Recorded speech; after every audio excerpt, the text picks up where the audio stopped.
عليكم ورحمة الله وبركاته. الحمد لله رب العالمين والصلاة والسلام على رسوله الكريم وخاتم النبيين نبينا محمد وعلى آله وصحبه أجمعين. সুপ্রিয় দর্শক, পৃথিবীর যে প্রান্ত থেকে আপনারা এই মুহূর্তে এটিএন বাংলা টিভি স্ক্রিনের সামনে আছেন, সকলকে স্বাগত জানাচ্ছি। মাহে রমাদান উপলক্ষে বিশেষ আয়োজন ফটিকা জীবন জিজ্ঞাসা powered by NCC Islamic banking. এই সরাসরি আয়োজন আপনাদের জীবন ঘনিষ্ঠ যে কোনো ধরনের প্রশ্ন করতে পারবেন। আমি আছি আপনাদের সাথে কেম ফিরোজ। আমাদের সাথে হাজির শ্রোতা উপস্থিত আছেন শেখ শাহ ওয়ালিউল্লাহ হাফিজাহুল্লাহ। আসসালামু আলাইকুম ওয়া রাহমাতুল্লাহি ওয়া বারাকাতুহু। ওয়ালাইকুম আসসালাম ওয়া রাহমাতুল্লাহি ওয়া বারাকাতুহু। শেখ বারাকাল্লাহু ফিকুম। আমরা শুরু করব আজকের আয়োজন ইনশাআল্লাহ। দর্শকের মধ্যে আছেন আমাদের সাথে। প্রিয় দর্শক, একটা বিষয় অবশ্যই আপনাদের বলে দিচ্ছি, যেটা মনে করে আপনারা খেয়াল করবেন। আমাদের সাথে কথা বলার সময় আপনি আপনার টিভি সেটের ভলিউমটা কমিয়ে কথা বলবেন। জি বিসমিল্লাহির রহমানির রহিম। বিসমিল্লাহ। আসসালামু আলাইকুম। আসসালামু আলাইকুম। ওয়ালাইকুম আসসালাম ওয়া রাহমাতুল্লাহ। ওয়ালাইকুম আসসালাম ওয়া রাহমাতুল্লাহ। জি শেখ, আমার প্রথম প্রশ্ন হচ্ছে আমার দুইটা দোকান আছে বাজারে ভাড়া দিয়েছি আর কি।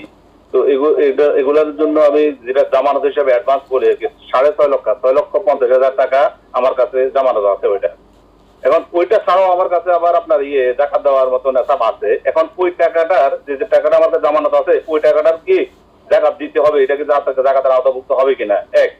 2 নম্বরে প্রশ্নটা হচ্ছে, রোজা রেখে কি চোখে ড্রপ দেওয়া যাবে?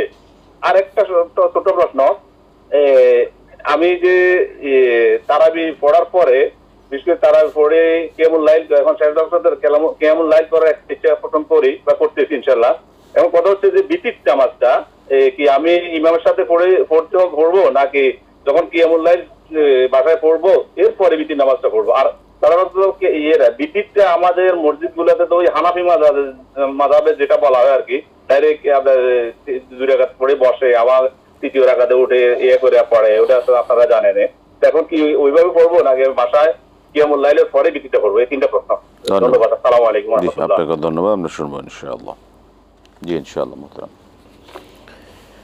আলহামদুলিল্লাহ ওয়াসসালাতু ওয়াসসালামু আলা রাসূলিল্লাহ ওয়া বা'দ। আকুল ওয়া বিল্লাহি তাওফিক। প্রথম প্রশ্ন হলো যে যাকাত সংক্রান্ত 2টা দোকান ভাড়া দিয়েছেন আর এর সিকিউরিটি মানি হিসেবে তার কাছে টাকা আছে। প্রশ্ন হলো ওই টাকাটা আপনি কি লিকুইড ফর্মে রেখেছেন? কারণ ওই টাকাটা তারা দিয়েছে দোকানের জামানত হিসেবে। এটা সাধারণত 2টি বাস্তবতা বাংলাদেশে, একটা হলো ভাড়ার সাথে কখনো অ্যাডজাস্ট হয়, অথবা এটা থেকে যায় যেদিন তারা দোকান ছেড়ে দেবে আপনি ওই দিন ওই টাকাটা দিয়ে দিতে বাধ্য।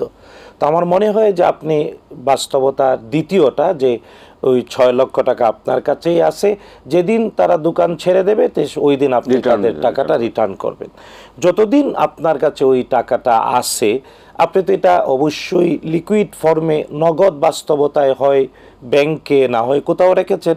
যদি এটাকে জাকাতেবল সম্পদ হিসেবে রেখে থাকেন, কারণ আমি এবার বলছি, যদি ফিক্সড অ্যাসেট হয়ে যায় তাহলে এর উপরে জাকাত হয় না, উৎপাদনের উপরে জাকাত হয়। বা জমি কিনলেন, জমির উৎপাদনের উপরে জাকাত হবে। কিন্তু যদি আপনি নগদ টাকা হিসেবে ব্যাংকে কোথাও রাখেন, শরিয়া মোতাবেক পরিচালিত ইসলামী ব্যাংকে, তাইলে ওইটার জাকাত আপনি দেবেন যে কয় জাকাত বছর আপনার কাছে থাকবে। কারণ এটা থেকে যদি কোনো লাভ লোকসান না, এটা লাভ লোকসান ওনারই, লাভ লোকসান এটা জামানত বলতে বাস্তবতায় এটা ওনার কাছেই আছে, উনি তার উপকার গ্রহণ করবেন। এটা তারা দিয়েছে, ওরা এই মর্মেই দিয়েছে। এই টাকা দিয়ে যদি তিনি 6 লাখকে 12 লাখও বানান, ওরা 6 লাখই নেবে, 12 লাখ চাইবে না। সুতরাং এই টাকাটার জাকাত আপনি দেবেন, প্লাস আপনার কাছে আরও যা আছে জাকাতেবল সম্পদ তা হিসাব কষে জাকাত দেবেন। চোখে ড্রপ দেওয়ার রোজা রেখে, জি, রোজা রেখে চোখে ড্রপ দিলে রোজার ক্ষতি হয় না। কেবলমাত্র যদি গলায় তিতা অনুভব হয়, যে চোখের ঔষধটা নামতে নামতে গলায় গিয়েছে, তুতু করে ফেলে দেবেন। মৌলিকভাবে জানা উচিত, নাকের শ্লেষা আর মুখের যে মুখ দিয়ে কোনো কিছু, নাক দিয়ে কোনো কিছু, মুখ দিয়ে কোনো কিছু ভিতরে ঢুকলে ডাইরেক্ট খাদ্যনালীতে চলে যায়। আর এই কান দিয়ে বা চোখ দিয়ে হলে এটা খাদ্যনালীতে হিট করে, কিন্তু তুতু করে ফেলে দেওয়া যায়। জি, আমরা প্রশ্ন নিতে পারি কিনা?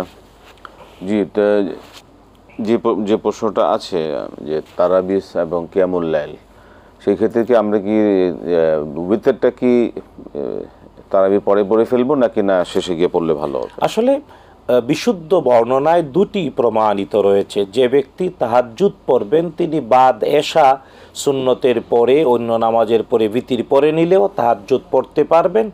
আবার যদি ভিতির না পড়েন তাহলে সব শেষে তাহাজ্জুদ পড়লেন, দুইটাই প্রমাণিত। তবে প্রসঙ্গত একটা বিষয় হলো যে তিনি যে বললেন কিয়ামুল লাইল, দেখুন কিয়ামুল লাইল মানে রাতের নামাজ, এটা তারাবিও কিয়ামুল লাইলের অন্তর্ভুক্ত, তাহাজ্জুদও কিয়ামুল লাইলের অন্তর্ভুক্ত। কিন্তু রাসূলুল্লাহ সাল্লাল্লাহু আলাইহি ওয়াসাল্লামের দেওয়া একটা শর্ত আছে। বিশ্বনবী সাল্লাল্লাহু আলাইহি ওয়াসাল্লাম ইরশাদ করেছেন, যে ব্যক্তি এশার পরে ইমামের পিছনে ইক্তেদা করলো অথবা যে কোনো সময়ে ইমামের পিছনে ইক্তেদা করলো, ইমাম যতক্ষণ নামাজ কন্টিনিউ করলেন, ইমাম যতক্ষণ নামাজ কন্টিনিউ করলেন ততক্ষণ যিনি পড়ল কুতিবাত লাহু কিয়ামুল লাইল, তাইলেই কেবল তার জন্য কিয়ামুল লাইল লেখা হবে।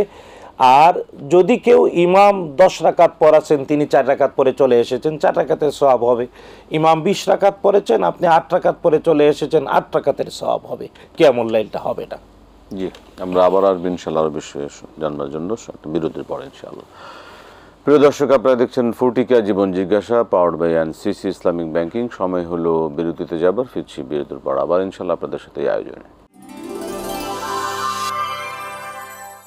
আসসালামু আলাইকুম রহমতুল্লাহি ওয়া বারাকাতুহু। প্রিয় দর্শক, ফিরে এলাম বিরতির পর। ফুটিকা জীবন জিজ্ঞাসা, powered by NCC Islamic banking সরাসরি আয়োজন। আমরা বিরতির আগে যে প্রশ্ন শুনছি, একটা প্রশ্ন নিয়ে নিই আমরা। জি দর্শক, বলুন। আসসালামু আলাইকুম। ওয়ালাইকুম সালাম। বলুন। আমি ঢাকা থেকে বলতেছি। আমার 3টা প্রশ্ন, যাকাত সম্বন্ধে 2টা আরেকটা। আমার প্রথম প্রশ্ন হইতেছে, হুজুর আমরা যে রাস্তাঘাটে বের হই তখন অনেক ফকির থাকে, ফকির আমাদের কাছে টাকা চায়, তো তখন যদি আমরা যাকাতের টাকা 50 টাকা 100 টাকা 200 টাকা এইভাবে দেই তাদেরকে, কারণ রাস্তায় তো অনেক ফকির থাকে, তাইলে কি আমাদের যাকাতটা আদায় হবে? এই একটা প্রশ্ন। আর দ্বিতীয় প্রশ্ন, হুজুর বলছিল যে 2.5% 2.8% চন্দ্র বছরের আর সৌর বছরের আলাদা একটা হিসাব, জন্মদিনের দিনের মতো মানে যাকাতটা ফিক্সড করে নিতে। যেমন এই বছর আমি রমজান মাসের 5 তারিখে বা 10 তারিখে একটা যাকাত মানে নির্দিষ্ট করে যাকাতটা বের করলাম জন্মদিনের মতো ফিক্সড করে, তাইলে কি প্রতিদিনই আমি এই প্রতি বছর ওই 5ই রমজানে বা 10ই রমজানে যেদিন বের করি ওই অনুযায়ী কি প্রতি বছর বের করব? এই একটা প্রশ্ন। 2টা আরেকটা প্রশ্ন হচ্ছে, হুজুর আমার ছেলের বয়স 13 বছর 4 মাস। এখন আজকে ওই কোরআন মাজিদ পড়তেছিল, ও বলতেছে যে মুখে নাকি থুতু আসছে, ওর কাছে মনে হয় যেমন একটু গিলে ফেলছে, তো বলছে আমি রোজাটা কি ভেঙে ফেলবো? আমি বলছি না, রোজা ভাঙার দরকার নাই, তোমার যদি সন্দেহ হয় তুমি এটা পরবর্তীতে আবার কইরা দিবা, আমি যখন করবো রোজা তখন তুমি করবা, এখন এটা আর ভাঙার দরকার নাই, ভাঙতে দেয়নি। তাহলে কি রোজাটা আদায় হয়েছে? 13 বছর 4 মাস আর কি চলে, আমার মনে হয় আর কি সাবালক। ঠিক আছে, আমরা ধরবো, শুনবো আমরা ইনশাআল্লাহ। মহতারাম, যে কথাটা বলতেছিলেন যে হ্যাঁ, তো ভিতির রাতে এশার পরে তারাবির পরে যদি কেউ পড়ে নেন তাহাজ্জুদ তিনি পড়তে পারবেন, অথবা তিনি যদি রেখে দেন ভিতির তাহাজ্জুদের পরে পড়ার জন্য, এটাও আছে, দুইটাই প্রমাণিত। তবে এক রাতে 2 বার তাহাজ্জুদ ভিতির পড়ার দরকার নাই, এক রাতে 2 বার ভিতির পড়ার প্রয়োজন নেই। আপনি সন্ধ্যা রাতে ভিতির তারাবির পরে যদি ভিতির পরে আলহামদুলিল্লাহ তাহাজ্জুদ পড়তে পারবেন। আবার তাহাজ্জুদের পরে যদি পড়তে চান তাহলে প্রথমে পড়লেন না, তবে জামাতের সাথে পড়ে নেওয়াটা উত্তম, সর্বাবস্থায় জামাতের সাথে পড়ে নেওয়াটা উত্তম। হানাফি আলেমদের যে মসজিদের না, এটা আমাদের দেশে মানে যেভাবে পড়ছে, ব্যাপার হলো যে সংশোধনের জন্য বলা চেষ্টা করা, কিন্তু যেখানে আমরা হাত দিয়ে সব পরিবর্তন করে ফেলতে পারি নাই বাট আছে, এটাও আমরা মানে সহনশীল বাস্তবতায় আগাবো। সেখানে পড়লে অসুবিধা নেই, অসুবিধা নেই। সেটাকে উত্তম হবে না, বাসায় এসে পড়লে উত্তম হবে? জামাতের সাথে, জামাতটা উত্তম, জামাতটা উত্তম, যেটা জামাত পাওয়া যাবে। পরে হচ্ছে যে ফকির কি খুচরা টাকা 50 টাকা 100 টাকা এইভাবে যাকাত দেওয়া যাবে না? যাকাত 50 টাকা 100 টাকায় আদায় হয় না। যাকাত যেহেতু ইবাদত এবং ইবাদত হওয়ার কারণে এটাকে পরিকল্পিত বাস্তবতায় দারিদ্র বিমোচনের জন্য দিতে হয়। এই জন্য পৃথিবীর সব ফুকাহারা একমত, আপনি যাকে যাকাত দিচ্ছেন সে এবং তার পুষ্য যারা, যদি 2 জন 4 জন 5 জনের পরিবার হয় তাহলে পরিবারের 1 দিনের খরচ দিতে হবে যাকাত হিসেবে।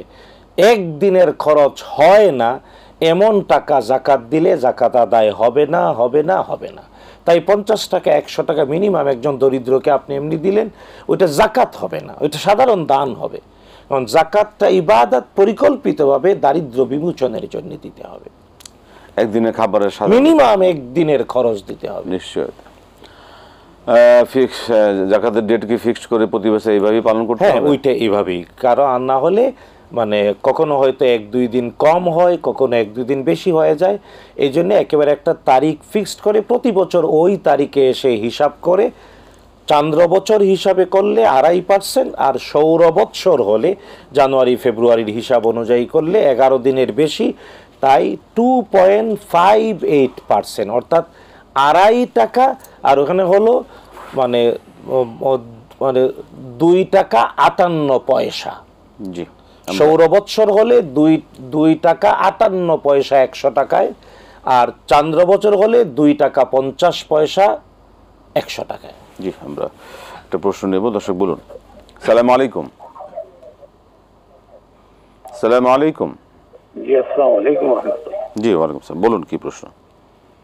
জি হুজুর, আসসালামু আলাইকুম ওয়া রাহমাতুল্লাহি ওয়া জি, বারাকাতুহু। ওয়ালাইকুম সালাম ওয়া রাহমাতুল্লাহ। বলুন কি প্রশ্ন? প্রশ্নটা হচ্ছে এটা রিগার্ডিং দ্য কম্পাইলেশন অফ হলি কোরআন। জি। আমাদের কোরআনে প্রথম যে একটা সূরা আলাক, ইকরা, কিন্তু যখন কোরআন শরীফ আমরা শুরু পড়ছি তখন সূরা বাকারা থেকে যাচ্ছে। তো এই যে ক্রোনোলজিক্যালি কোরআনটা কিভাবে কম্পাইলেশন হলো, এই ক্রোনোলজিটার উপর কিছু বলতে পারবেন হুজুর? ঠিক আছে, ধন্যবাদ। আমরা শুনবো এই সকল প্রশ্নের জবাব এটা বিরতির পরে ইনশাআল্লাহ। প্রিয় দর্শক, আপনারা দেখছেন ফুটিকা জীবন জিজ্ঞাসা, powered by NCC Islamic banking. সময় হলো বিরতিতে যাবার, ফিরছি বিরতির পর আবার ইনশাআল্লাহ আপনাদের সাথে এই সরাসরি আয়োজনে।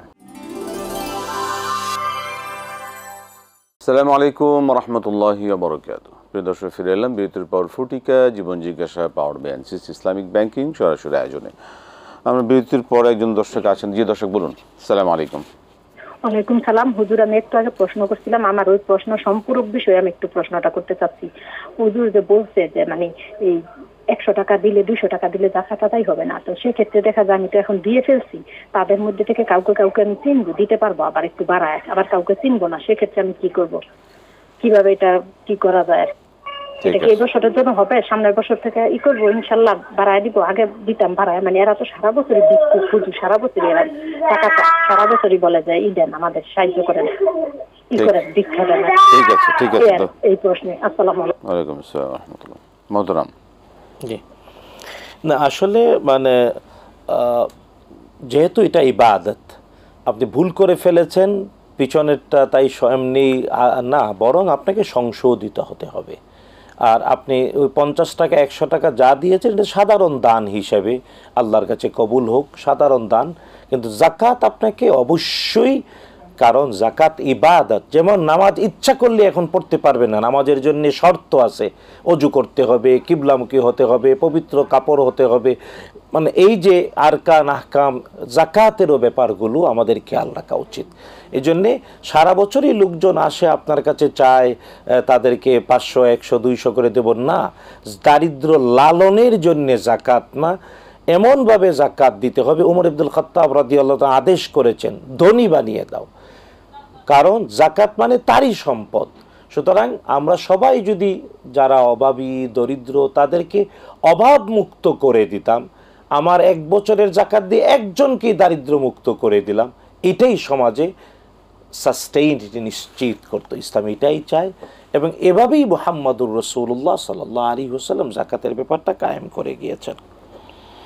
13 বছরের ছেলে, সে কি থুতু গিলে ফেলেছে, রোজা কি ভেঙে যাবে? না, ব্যাপার হলো যে স্বাভাবিকভাবে মুখে যে লালা বা তুতু হয় তা যদি গিলে ফেলে এতে রোজার ক্ষতি হয় না, যদি না বাহির থেকে মুখে পানি নিল, অথবা মানে কুলি করলো, অথবা কোনোভাবে কোনো কিছু মুখের ভিতরে ঢুকলো, লালার সাথে গিলে ফেললো, তাইলে কেবল হ্যাঁ রোজা ভঙ্গ হয়ে যায়। কিন্তু প্রাপ্তবয়স্ক কোনো ব্যক্তি যদি এইভাবে কোনো কিছু মুখ দিয়ে গিলে ফেললো, অথবা পানি মুখে নিল তারপরে গিলে ফেললো, তাইলে সে ইফতার পর্যন্ত আর কিচ্ছু খাবে না, কন্টিনিউ করবে রোজার মতোই, কিন্তু ওই রোজাটা পুনরায় দোহরায় রাখবে। তো আপনি যেভাবে বলছেন, শুধুমাত্র কেবল মুখের তুতু গিলে ফেললে রোজার ক্ষতি হয় না। ঘুমের মধ্যে যদি অনেক সময় চোখর ডেক যদি চলে আসে ভিতর থেকে, জি, সেক্ষেত্রে কি রোজা ভেঙে যাবে? ঘুমের মধ্যে ঢেকুর আসলে না, না, ঢেকুর আসে মানে একটু বমি বমি ভমিটিং ভাব হয়, ভাব না, একদম মানে বের হয়ে আসে, একদম ভাত টাত একদম মানে অল্প কিছু, অল্প অল্প হ্যাঁ, অল্প কিছু বেরিয়ে আসলে রোজার ক্ষতি। কেবলমাত্র মুখ ভর্তি বমি, জানারা করছে মুখ ভর্তি বমি হলে যে বমি তার জীবনের জন্য ঝুঁকি, এটার জন্যেই অসুস্থতা হয়, আর এর চিকিৎসার অংশ হিসেবে রোজা ভেঙে ফেলবে, পরে সুস্থ হয়ে রাখবে। আমরা প্রশ্ন নেব, দর্শক বলুন। সূরা আলাক আগে নাজিল হলো, সূরা বাকারা দিয়ে কেন কোরআন শুরু হলো? না, উনি যেভাবে বলেছেন মানে কম্পাইলেশন বা ক্রোনোলজিক্যাল মূল ব্যাপার জানা উচিত। আল্লাহ সুবহানাহু ওয়া তাআলা কোরআন আল কারীমকে পরিচয় করাতে গিয়ে সূরাতুল বাকারাতে বলেছেন বিসমিল্লাহির রহমানির রহিম আলিফ লাম মিম যালিকাল কিতাব লা রাইবা ফি। এখানে দুইটি শব্দ সবার খেয়াল রাখা উচিত।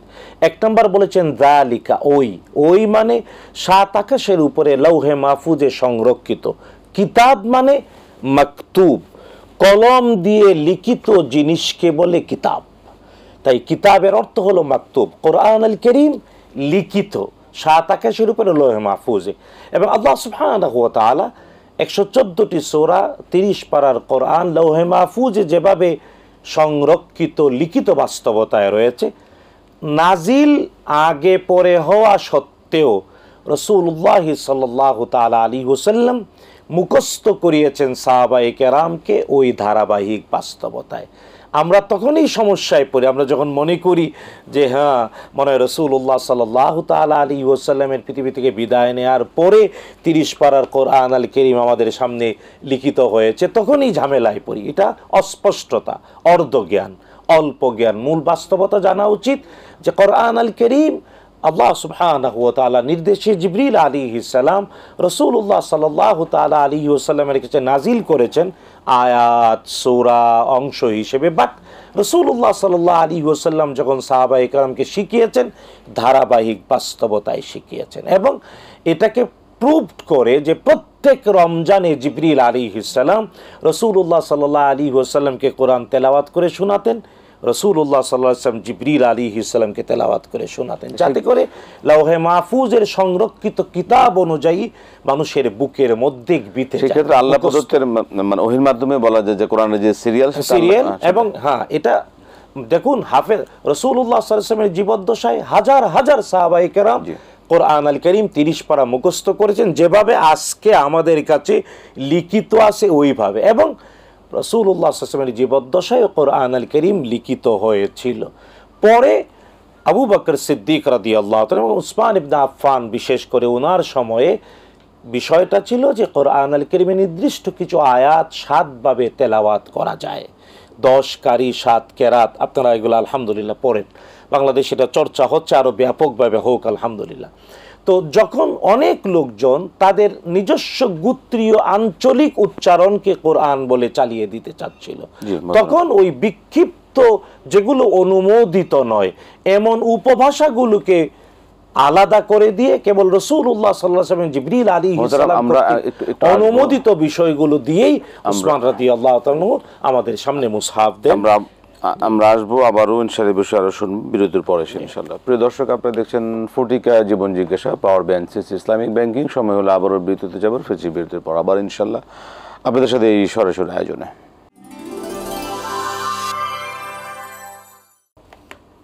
আসসালামু আলাইকুম রাহমাতুল্লাহি ওয়া বারাকাতুহু। প্রিয় দর্শক, ফিরে এলাম বিরতির পর ফটিকা জীবন জিজ্ঞাসা, powered by NCC Islamic banking.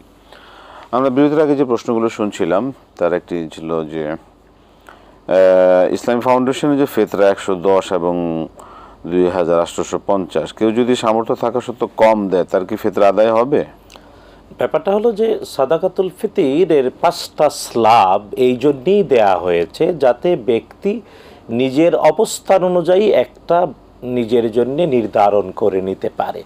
এই ক্ষেত্রে যদি স্বেচ্ছায় কেউ সক্ষমতা থাকা সত্ত্বেও নিচেরটা নিল, তাহলে সে খেয়ানত করলো।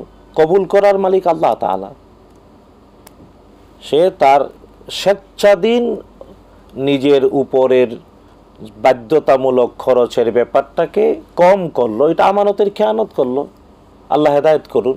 আর কবুল করা না করার মালিক আল্লাহ তাআলা। আমরা সবাই আমানতের ব্যাপারে সচেতন থাকবো, এটা হলো বিষয়। পরবর্তী যে কদরকে আল্লাহ কেন গোপন রাখলেন? রাসূলুল্লাহ সাল্লাল্লাহু তাআলা আলাইহি ওয়াসাল্লাম নিজেই বলেছেন এর মধ্যে কল্যাণ আছে। কল্যাণের জন্যেই আল্লাহ সুবহানাহু ওয়া তাআলা লাইলাতুল কদরের রাত্রিটাকে গোপন রেখেছেন। তবে হ্যাঁ, গোপন না, এটা একটা নির্দিষ্ট সীমানার মধ্যে করে দিয়েছেন রাসূলুল্লাহ সাল্লাল্লাহু তাআলা আলাইহি ওয়াসাল্লাম। জিবরিল আলাইহিস সালাম রমাদানের শেষ দশকের যে কোনো একটা রাত্রি, এই যে চলমান দশকের যে কোনো একটা রাত্রি হবে লাইলাতুল কদর।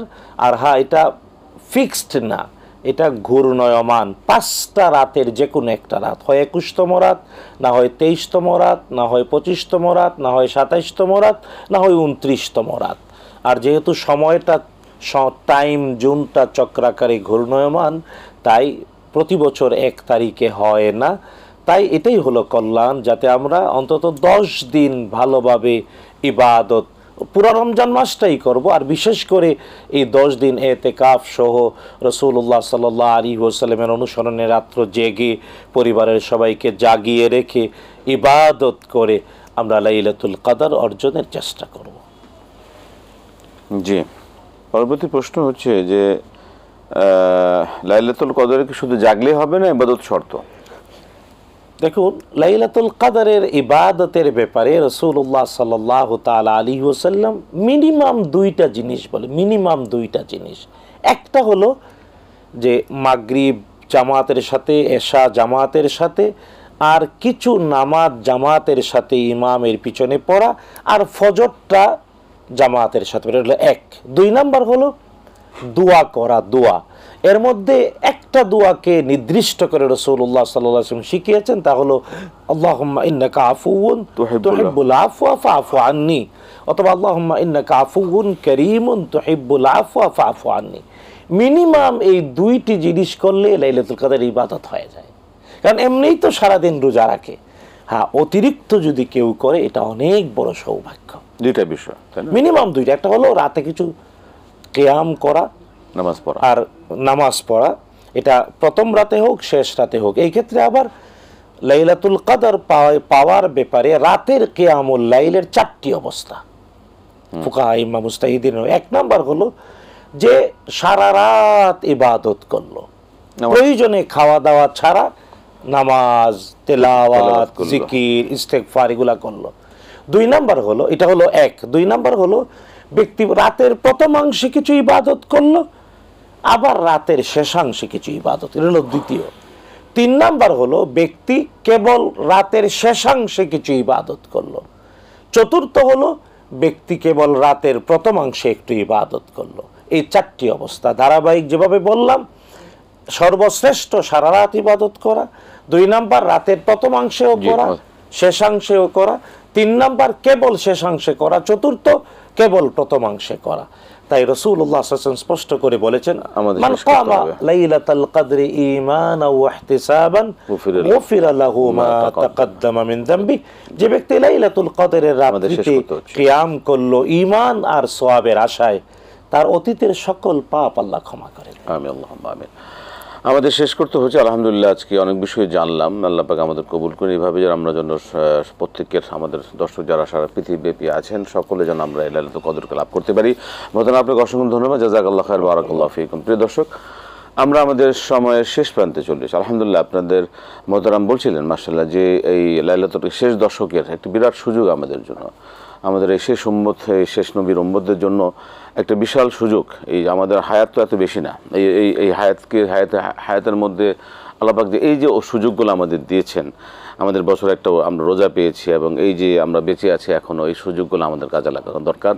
আল্লাহ পাক আমাদের কবুলকে, আমরা যেন এইভাবেই লাইলাতুল কদরকে তালাশ করে প্রত্যেকের আমল নামে লাইলাতুল কদরকে আমরা হাসিল করতে পারি। আল্লাহ পাক এইভাবে সকলকে তৌফিক দান করুন। প্রিয় দর্শক, অনুষ্ঠানের শেষ পর্যায়ে চলে এসে আল্লাহ পাক আজকে সকল আমলগুলো আমাদের কবুলকে, আমাদের নাজাতের ওসিলা করে দেন। বিদায় নিচ্ছি আজকে। আসসালামু আলাইকুম ওয়া রাহমাতুল্লাহি ওয়া বারাকাতুহু।